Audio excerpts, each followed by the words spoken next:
Okay. So I think generally what happens here, and there's a bit of a pattern I could just about make out in the reactions is most people kind of go, yeah, we've got a strategy in our organization. I'm not sure what it is though. I definitely couldn't tell you what it is in a sentence, and I had no involvement in creating it. And this is kind of one of the things that I think me and Philippe are trying to change, so that more people, organizations have better strategy, that people know what that strategy is, and people participate and are involved in creating it. So the last question then is where you work, what is that strategy like? What's your strategy like? So just put a brief answer to that. I don't want to know what your strategy is. No NDA breaches. But just a more kind of general metaphorical or kind of pictorial question like where you work, what is that strategy like? What's your strategy like? So just to answer that briefly in the chat and see what people say. Nice, thick fog. That's a good metaphor.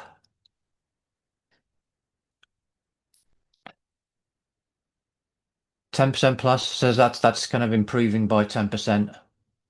Um, okay, guiding light.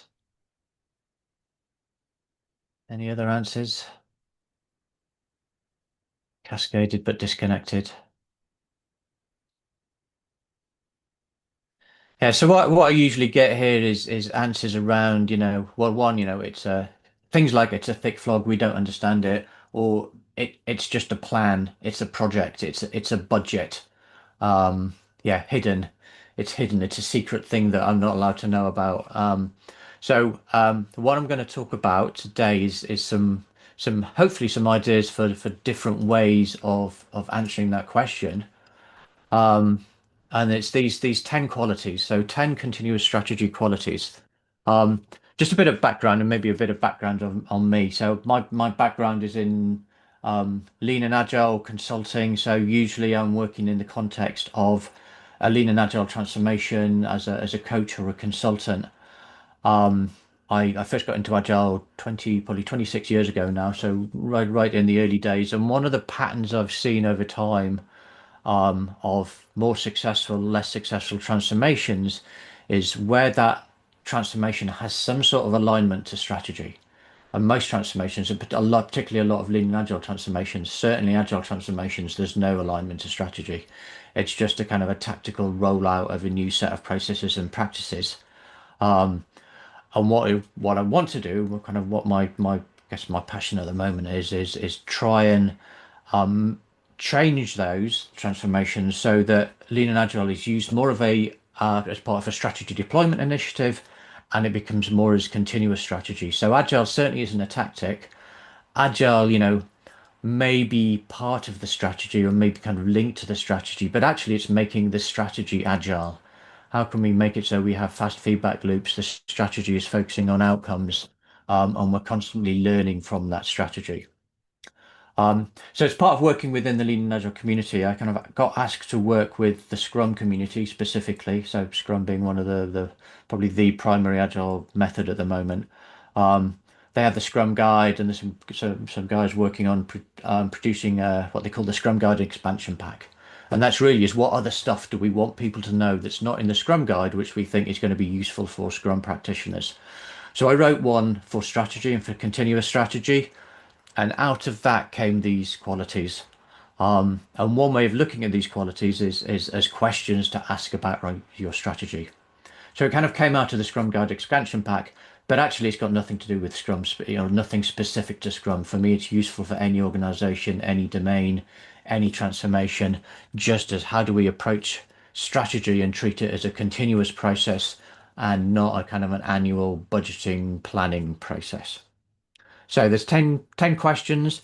They're designed or intended to be kind of used as diagnostic lenses. So ways of looking at your strategy and your strategy process. They're not kind of dials or levers. The idea is not to kind of get them all up to 10 or 11, but just to use them to reflect on where are opportunities to improve the way we're doing strategy. And maybe there's some things where you kind of go, actually, we need a little bit less of this in our context. So I'm going to go through them all one by one. Um, It's going to be fairly high level to kind of get through 10 in the next kind of maybe half an hour. And then we'll kind of wrap up with 15, 20 minutes of hopefully some discussion. We'll kind of dig into maybe which ones we might want to dig into in a little bit more detail. So with that, let's begin with number one. So the first one is intent. So intent is providing direction without dictating solutions. And the question here, does your strategy provide a clear direction of travel that enables people to make their own decisions? So the idea of intent here, I kind of draw on a couple of sources. One is Stephen Bungay, um, and Stephen Bungay then drawing on Helmut von Moltke from the Prussian army, that idea of intent and autonomy. Or alignment and autonomy. So we want to, if we want to people to have autonomy, we want to give them clear alignment, which we do through giving them a clear intent. Or put the other way around, if people have a clear intent, they should have the autonomy to take action. So alignment and autonomy are not an either or. So a lot of people kind of see to have alignment, we need to tell people what to do. And if we don't tell people what to do, then or if we give people autonomy and let people do their own things, it's going to be chaos. But actually, we can have both ideas. So giving people clear intent allows people to figure the things out for themselves, allows them to learn, allows them to make good use of their own experience and their own knowledge of the context. David Marquet talks about intent-based leadership as well. So that's another kind of good source for this as well. Really, don't tell people what to do, give people the clarity of intent so they can make their own decisions. So the first quality is intent. The next quality then, quality two, is context. So adapting strategy to specific conditions. So here the question is, was your strategy designed for a specific situation, or was it borrowed or copied from elsewhere? So a lot of strategy is just copy and paste. Here's what we saw one successful company do. This is what we think their strategy was. So we're just going to copy their strategy. Rather than thinking about what's our context, what problem do we need to solve ourselves? And there's a little bit then of the diagnosis of your context. And this is building on Rumelt's idea of from good strategy, bad strategy, and then crux. What's the crux of your challenge? And then you build your strategy around that. So this is where something like Wardley mapping comes in and is really powerful, because Wardley mapping gives you a good visualization of your context, allows you to identify where that kind of real challenge is or where those opportunities are, and then you can build your strategy around that. And I think Dave Snowden, Cynefin as well kind of plays into this as well, which is normally our organizations are kind of dealing with complex problems. They're not kind of simple problems that have been solved before that we can just copy. So in the complex domain, we need to experiment. We need to allow solutions to emerge in the context rather than just trying to use best practice or copy other solutions. So that's quality number two, context, adapting strategy to your own specific conditions. Then we move on to quality three. So number three is focus. So concentrating where you can win. And the question here is, have you chosen what not to do? So some of these things, not strictly one question, have two questions. The alternative question here, can you count your strategic priorities on one hand? So a lot of organizations have a myriad of strategic initiatives. More than three, I think you're just creating buckets and wish lists to justify doing work, and they don't really help you focus. So if going back to two in your context, if you've done that diagnosis and you've identified that the crux, as Rummel would call it, then focus becomes on how do we overcome that challenge or how do we take that opportunity. So building on Rummel again, also building on Roger Martin here. So Roger Martin talks about strategy as choice, playing to win. He talks about the choices of where you're going to play, what game you're going to play, how are you going to win, what do you need in order to be able to win. So there's a bunch of questions there that are going to help you focus and concentrate your effort on the right thing. I think team topologies helps here as well. So team topologies and that idea of defining your value streams and the way your teams are structured to reduce cognitive load is all about helping teams focus on a small number of things. And then similarly, if you're familiar with the flight levels, so Klaus Label's flight levels, his flight level three is all about focusing at the strategic flight level three being that top level of strategic initiatives and limiting work in process. We talk a lot about limiting work in process down at the team level. I really think if you're not limiting work in process at the strategy level, it doesn't really matter whether you're limiting work in process at the team level because they're still going to be have work spread across multiple different strategic initiatives, and they're still not really got any focus because that focus is just spread everywhere. Um, so focus. So you've kind of we've got some intent. We've understood our context. That helps us understand where we want to focus. Then quality four then is about coherence. So coherence, aligning all the elements for maximum impact. And the question here, do all your strategic elements reinforce each other or compete for the same resources? So what I sometimes see is even though teams might have focus, they're not all focusing on the same thing. So what looks like focus is actually kind of a mismatch of competing things that people don't have that isn't visible to people. So again, Rummel, I kind of reference Rummel a lot. He talks about chain link logic. So how do all the different elements integrate with each other? And your strategy is only as strong as the weakest link in that chain. Um, so we want, we've got budgets. You will have different projects towards the strategy. If those different projects are actually moving in opposite directions, you don't have coherence. Or if those different projects are actually competing against each other towards the strategy, you don't have coherence. So just looking across the whole organization, and is everything plausible? Does it make sense? Does it fit together? Snowden kind of talks in terms of messy coherence. So to me, this isn't a kind of a deterministic or mechanistic. Let's just kind of break the thing down into lots of projects and it all, if we work on the projects, it'll cascade up. Things don't necessarily fit together neatly. Um, and I like the metaphor of the spider's web. There's going to be gaps and holes in the spider's web, but it all hangs together. So for me, good strategy is like that. You've got lots of stuff going on, but it's all focusing towards the same intent and it all hangs together.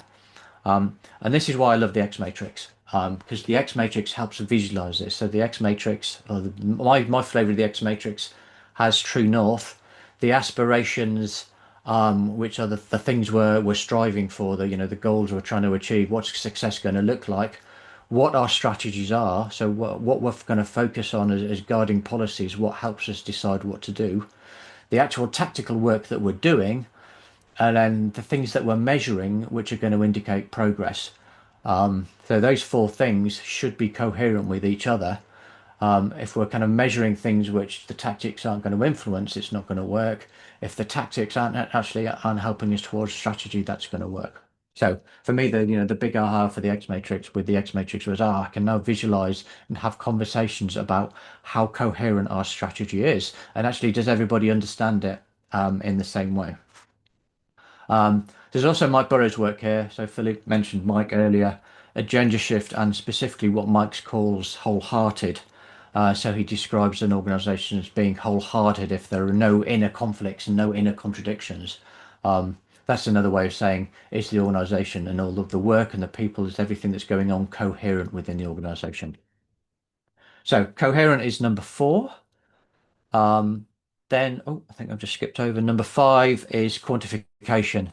So, how do we make progress visible and measurable? So, how do you know if your strategy is working? What do you measure to know if your strategy is working? Um, so, I lean a lot on someone like Tom Gilb here. A lot of transformations I work with, it's just busy work. We're just doing stuff, we're just implementing, and we have no idea, particularly if I go back and look at agile transformations, how do we know whether agile is working? A lot of organizations just measure it on, are we doing the process rather than are we getting the outcomes from the process? So what would we measure?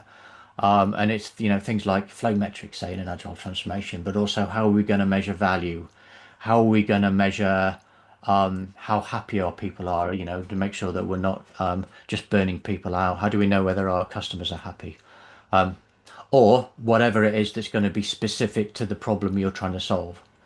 So having some measures in place, and Tom Gelb and his Evo process, and things like impact estimation tables, they have a good ways of looking at what are we going to measure, with the caveat that I have to say around Goodhart's law and not using measures as targets. Measures, as to me, they're just indicators. They're just things that are going to help you learn whether you're moving in the right direction, whether the things you're doing are working or not. So they're learning indicators, leading indicators, and learning indicators rather than targets and vanity metrics.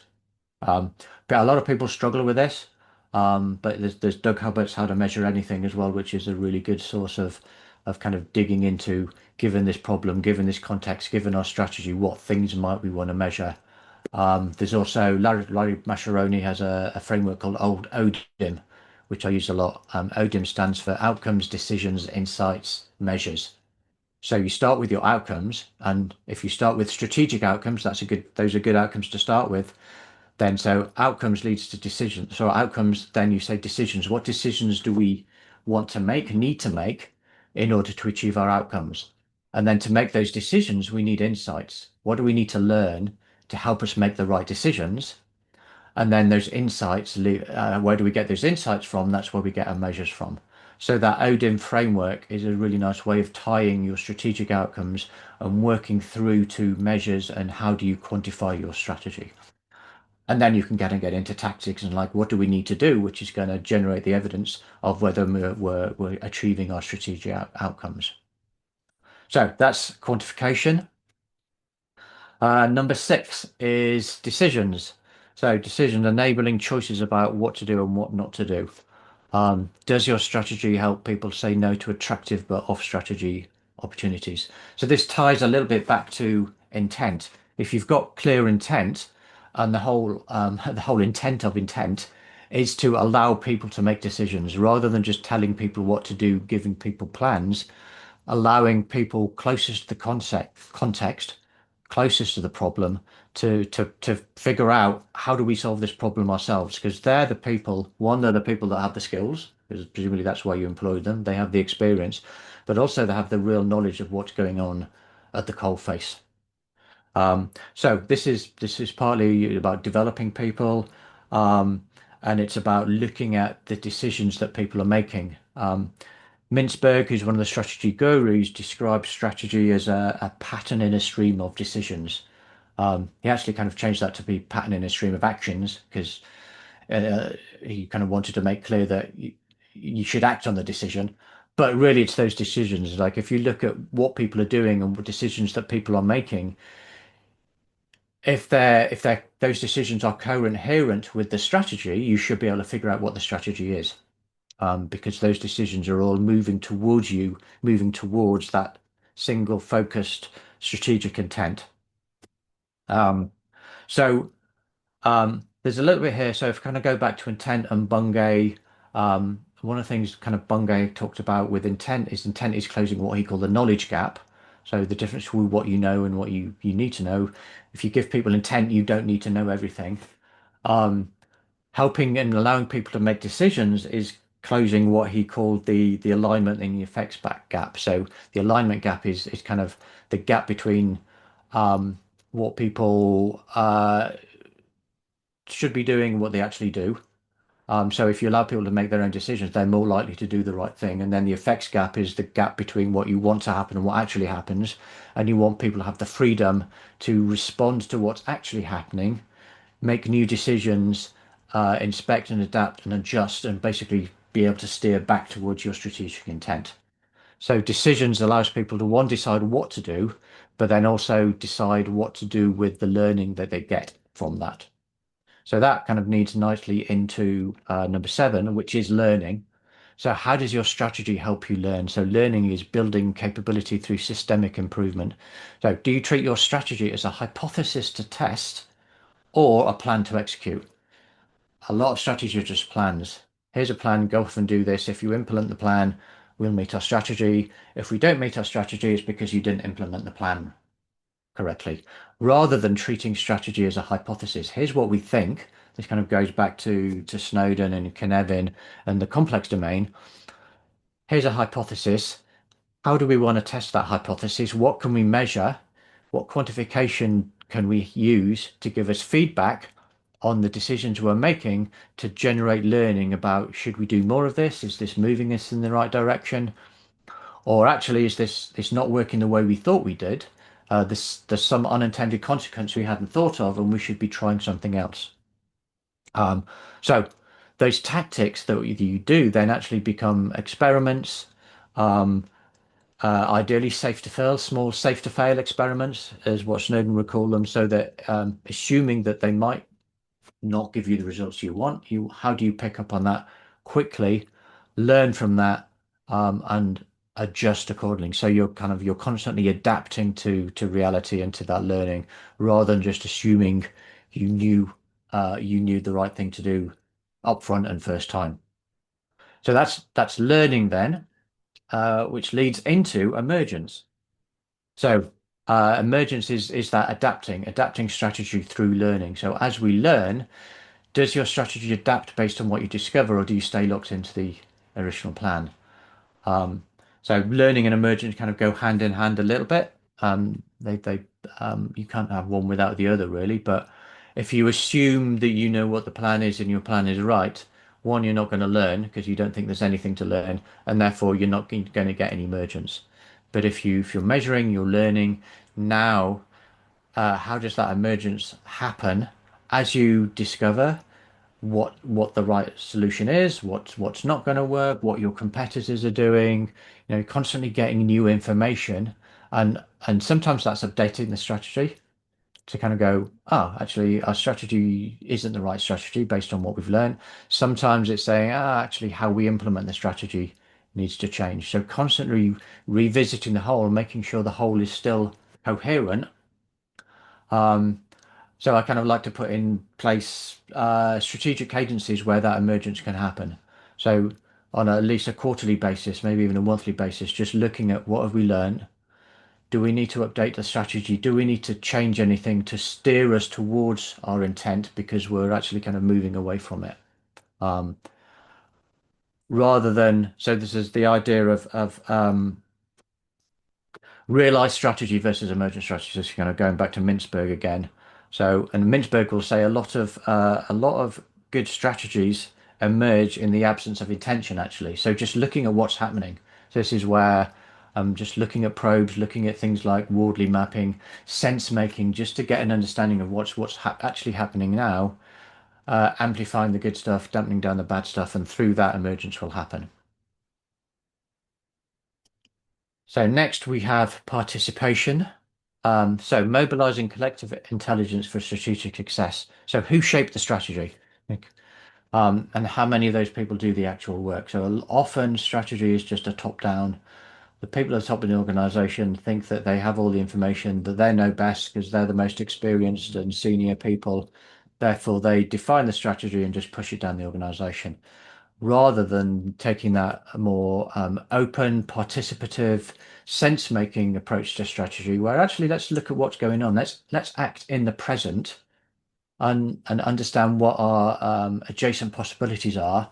And that's going to involve going around and talking to people, getting a diversity of perspective, diversity of experience, diversity of opinion, both within the organization and maybe outside the organization, going and talking to your customers as well, allowing your customers to participate in your strategy process.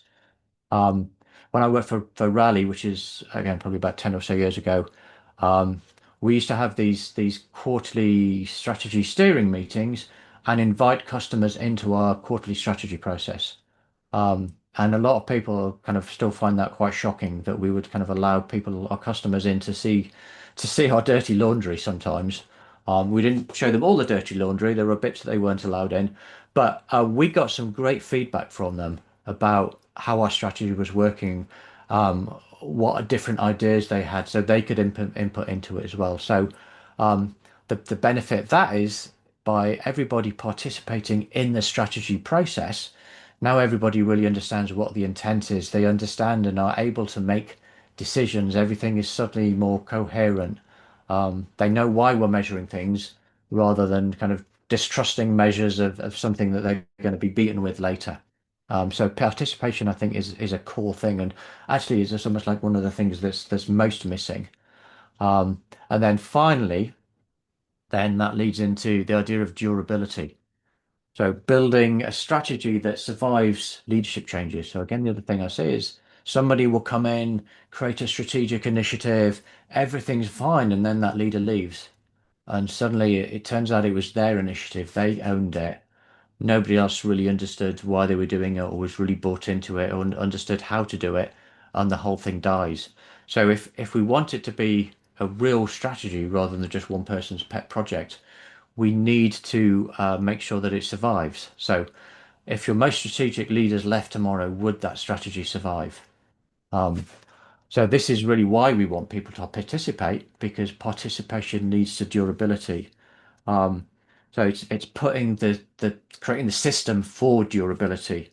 So having those kind of shared frameworks, shared tooling, kind of come back to Wardley mapping and Cynefin, and so that people understand why we're doing things. You have those cadences in place in which people can participate and kind of drive the durability, and ultimately developing people with developing strategic thinking across the whole organization rather than just kind of leaving those strategic thinking to like the few people at the top of the organization. So again, Marquet talked about leader, that in Turn the Ship Around, he's basically talking about how he built durability on his submarine by just leading with intent, and then developing people so that they could make the decisions. So one of the things he says is, if people don't have the skills to make decisions, you probably don't want them to be making decisions that they're not competent to do. But you then need to develop people's competence so that they can make the decisions, and then that all leads to durability itself. I think he makes a point that there's one decision he would not leave other people, and that was kind of hitting the big red button. But like all these things, there's going to be exceptions. So those are the 10 qualities and the kind of some associated questions.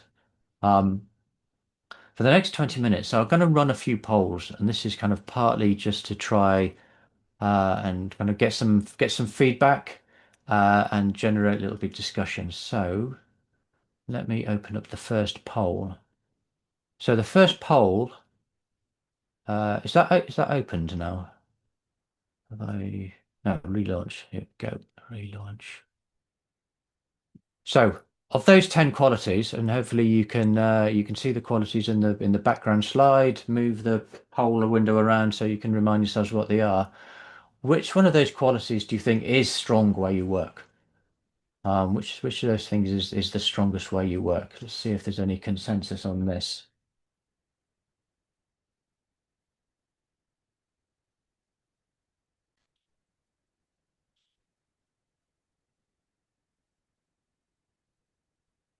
I think we've got 12, so 10 participants. So let's kind of see how close we can get to 10 responds. We've got 5 so far.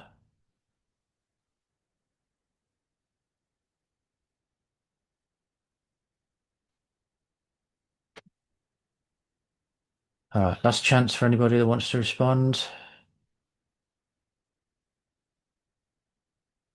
Okay, I got 9. So let me end that and share the results. So can you see the results there? So pretty mixed, but it looks like intent and context were the two that got the most votes. But actually, so quite often I kind of get everybody kind of centers on or there's a definite leader here. But yeah, maybe let's try and talk about intent and context. Does anybody want to share why they chose intent or context as their strongest? And kind of what is it that makes intent or context strong for you?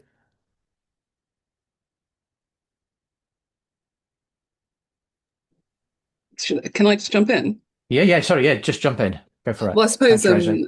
I'm slightly different because I'm working in my own organization where I help other Hmm. people like you build strategy, and I've always been involved in strategy. And from my perspective, intent has always been the issue. So working in big corporates, but I cannot describe how many times that we've sat in a room and I don't think they really know why they're sitting in the room. Hmm. So it's people have different avenues that they're coming from. Everybody wants to build the organization, but they're coming from different perspectives. So most of the time, my role is to unearth what is it they want from this thing to make Hmm. sure that we're all going in the right direction. So if people aren't in it for the right reasons, or their perspective is that the outcome will be what good looks like is different for each different person, it just never works. So most of my role is about making sure that we start with the right intent, if that makes any sense.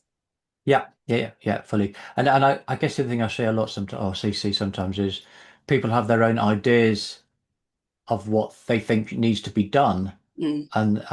and those ideas are not necessarily coherent at first sight. And it's but if you kind of then pull it up to the like, what's the intent? Okay, do we agree on intent?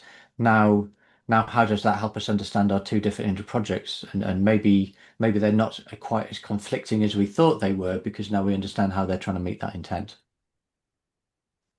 The, Yeah. the intent piece also helps. I'm not sure about you, but the intent piece also helps me to navigate through the politics because with big organizations, I think in reality, there's a lot of politics that happens at the leadership team level. So the intent helps me to try and understand where people are coming from and where you can find the commonalities that will bring people together as opposed to Hmm. keep them separate. Yeah. Great. Thanks, Rosie. So does anybody else have anything about, why intent is strong for them?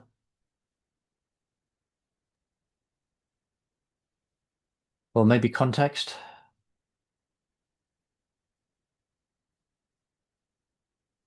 Or any of the others. So does anybody want to kind of show why they chose the one they chose? I tend to see focus, although I couldn't vote because I'm hosting as well. But focus is an important one, I think, in organization, and that the consideration about making a plan by regimenting everybody to follow, so that we get a chance. And sometimes I find it really quite a motivator for people to do strategy. Hmm. That's what I try and achieve with it. Mm. Where I am, they're very keen on making decisions, but unfortunately, I don't. It doesn't appear to be supported by all this other stuff. Okay. And they can appear somewhat random. Okay. So you're kind of empowered to make decisions, but you're not entirely sure whether you're making decisions for the right reasons or you're like, yeah, how to make decisions. To a degree, but more that Yeah. other people make decisions and you're expected to follow them through. Right. Oh, okay. So it's okay. Decisions are being made and then pushed down on you. Okay. Yes, Yeah, yes. yeah, okay. That makes sense. Yeah, yeah. Okay. I can see kind of Nick's just put a comment in the chat. I chose context because there are some high level pillars values, but otherwise strategy isn't really explained, disseminated or engaged with across the organization as a living thing. Okay. So context in terms of kind of values and pillars rather than maybe the problem that we're really solved and how that aligns to strategy. I think is that a good interpretation? Kind of give me a thumbs up or feel free to take yourself off mute, Nick, if you're able to talk. Great. All right, thank you.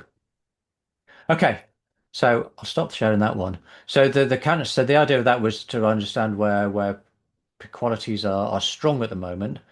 Obviously the counter of that is which ones are weak. So either which ones do you see as being weakest where you are now, or see as being weakest, in the sorts of places where you work. So again, similar question, but now focusing on the weakest ones rather than the strongest ones.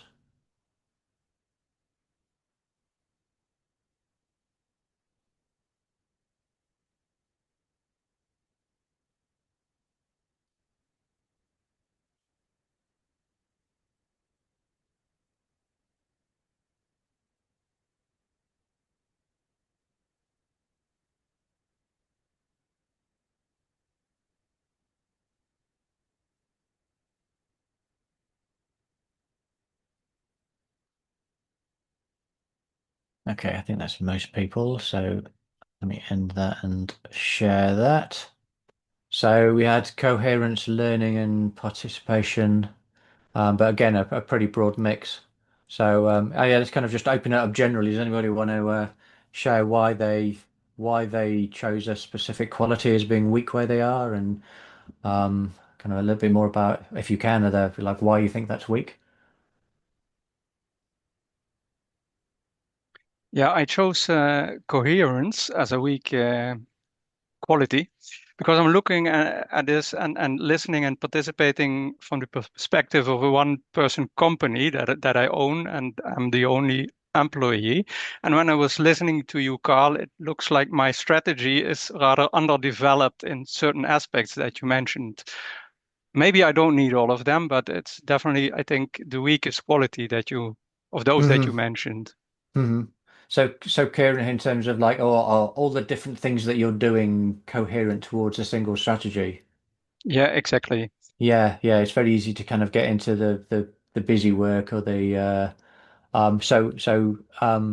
so a reference I didn't mention, Four Disciplines of Execution, which is, I kind of think of it as a strategy deployment book, but they talk about the whirlwind, and it's very easy to get caught up in the whirlwind, which is that, yeah, the busy work and the stuff we just think we have to do, and we don't, and it's just the stuff that sucks up time rather than kind of going, what's our strategy? How do we make sure that we're allowing time for that so that really that valuable work is coherent to the strategy? Some of that BAU stuff we need to do, but sometimes it just expands to fill the available time sometimes, doesn't it? Yeah. Yeah, yeah, and that leads to like low coherence. Fitting with that is that emergence was for me the strongest because I can't find time if I see a need to adapt to new insights. Mm. Right. Yeah, yeah. That's yeah, good point. Interesting point is that, yeah, again, I think that kind of ties into the idea that these are just kind of qualities to diagnose your kind of strategy and your situation. If you focus too much, potentially the emergence doesn't happen because you miss opportunities. So there is Mm. a risk of over focus, potentially. Yeah, agreed. Yeah. Okay. Anyone else want to Interesting that Um, say? durability is not coming out, because I think it's in many organizations it's down to some Hmm. people to drive the agenda. And as you said, if people leave, somebody new comes in and they want to drive their own agenda, their own ideas, and things just die off. Yes. Yeah, yeah. A strategy just becomes somebody's pet project. And but it might also have to do with the idea that we tend to try and drive down management by business objectives, some bonuses as well, and so on, Mm. which means that we drive the individual ownership of strategy sometimes, or outcomes, and we fail to drive the systemic ownership when we do that, Yeah. uh, which is an interesting one. Yeah. Yeah. Okay. Let me move on to another one. So this is about kind of curious. This is more my kind of curious than anything else. So which of these was the newest? Which one of these had something you maybe hadn't considered as part of strategy before?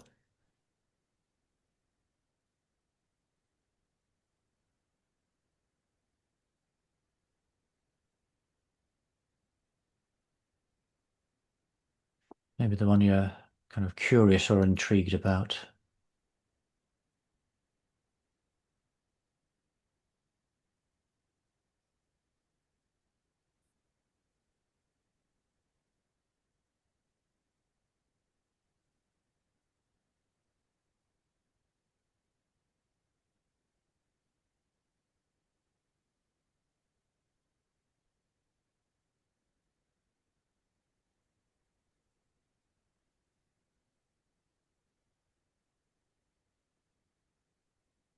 Okay, let's give it a few more seconds. Last chance.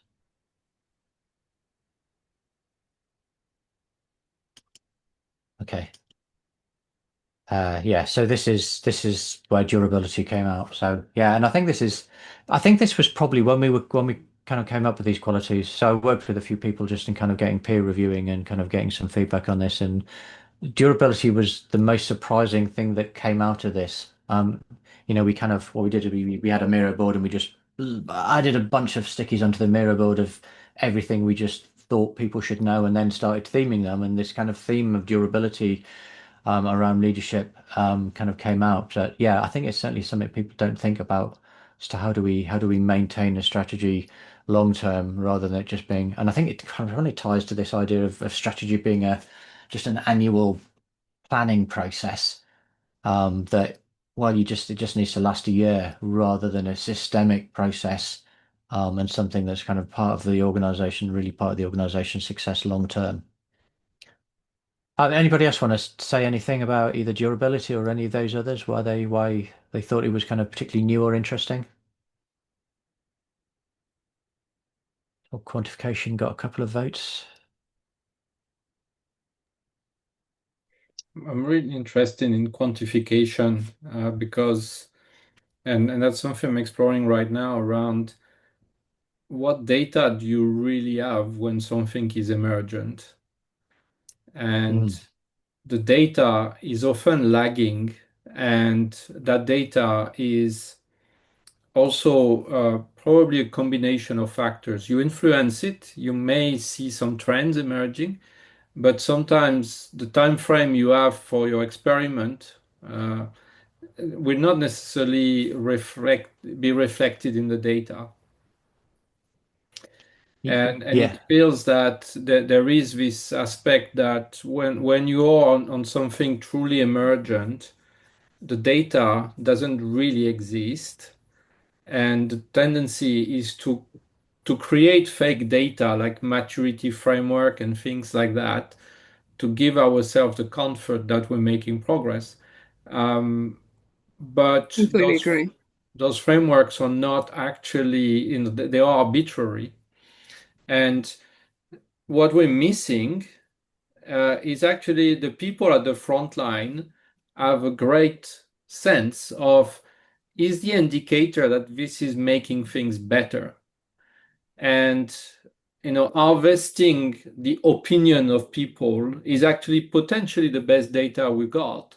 And that's where you start stepping into the sense making really, and trying to kind of quantify the qualitative information in a way. Yeah. Yeah, so I think it's an example where you can over focus on a narrow set of metrics and therefore you miss those weak signals. Um, Yeah. I think I also, I guess, so I call it quantification. I kind of include qualitative measures in there as well. And I think that's a little bit about what you're getting at, which is I kind of did a blog post recently on in the medical they have what they call SOAP protocols, but it's starting off with subjective and objective. So ask the patient how they feel and look at their blood pressure and their temperature and some of the other kind of medical diagnostics, and then you kind of make an assessment before you kind of prescribe a plan or a treatment. Um, so yeah, yeah, I think there's one of those ones where you can probably over quantify and you need to kind of look for the weak signals as well. Yeah. Okay, we've got 5 minutes left, so I'm going to just do one more quick poll, which maybe uh, doesn't need so much discussion, but which of these 10 qualities would you say would have the most impact where you work? So if you were really going to double down on improving in quality, which one would it be? And this is really just kind of a self-reflection exercise on, when you get back to work this afternoon or next week or whenever, it's like and think, right, what can I do to improve my strategy? Which of those qualities might you kind of focus on and think about?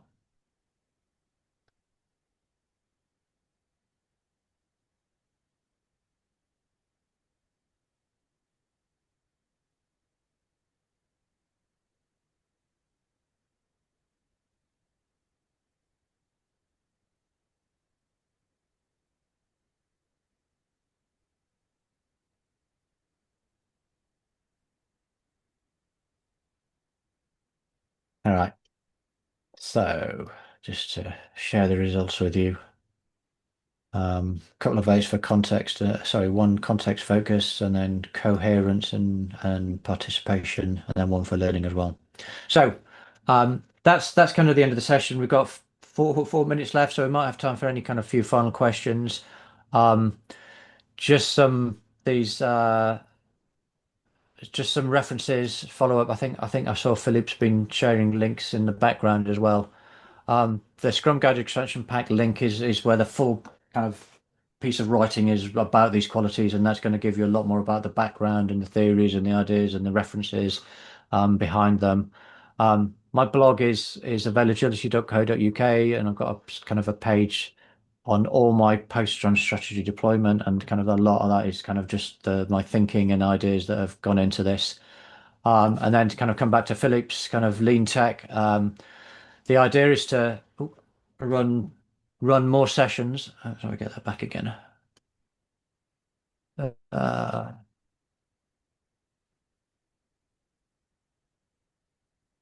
Yeah, run more sessions, and we can deep dive into some of the actual practices that you can use around these qualities. So we've talked about the X matrix and Wardley mapping and agenda shift, Cynefin, flight levels, team topologies. Not sure whether I mentioned impact estimation tables, kind of a Tom Gilb thing that I've been playing around with. Other ideas around kind of the cadences and the op models to get stuff in place. So yeah, hopefully if that's interesting, then let myself and Philippe know, and we're hoping to set some of those things up.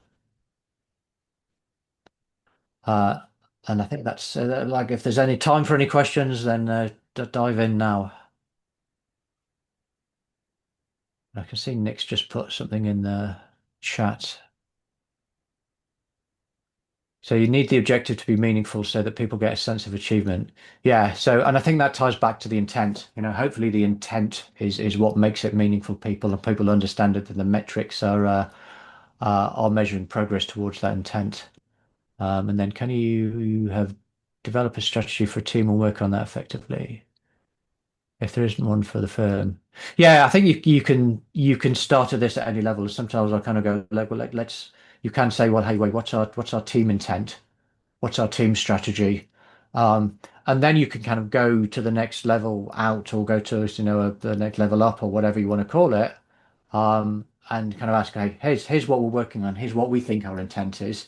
Is this right? And that you're kind of getting into back briefing a little bit there, and that kind of starts creating alignment and creating coherence.